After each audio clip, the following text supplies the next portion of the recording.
જામનગર જિલ્લાના કાલાવડ તાલુકાના મણવર ખીજડીયા ગામની પ્રાથમિક શાળામાં મધ્યાહન ભોજન લીધા બાદ કેટલાક બાળકોની તબિયત લથડી હોવાની ઘટના સામે આવી છે। બાળકોને ફૂડ પોઈઝનિંગની અસર થતાં ગામ લોકોને જાણ થતાં તાત્કાલિક તેમને કાલાવડની સરકારી હોસ્પિટલ ખાતે સારવાર માટે ખસેડવામાં આવ્યા હતા।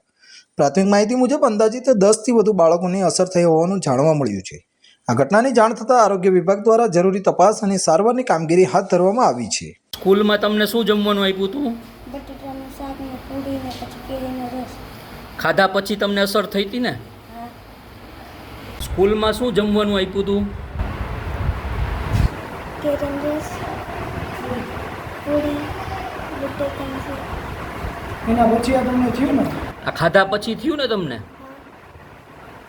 કાલાવડ તાલુકાના મણવર ખીજડીયા ગામનો હું રહેવાસી છું। મારું નામ જાડેજા કૃપાલસિંહ મહિપતસિંહ।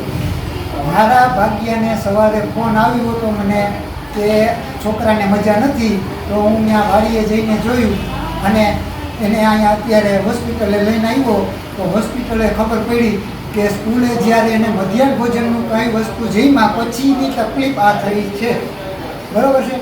કાલ સાંજ પછીથી આ બધું ચાલુ થયું હતું, ઉલટી અને ઝાડા। અત્યારે કાલાવડ તાલુકાની સરકારી હોસ્પિટલે છોકરાઓને દાખલ કર્યા છે।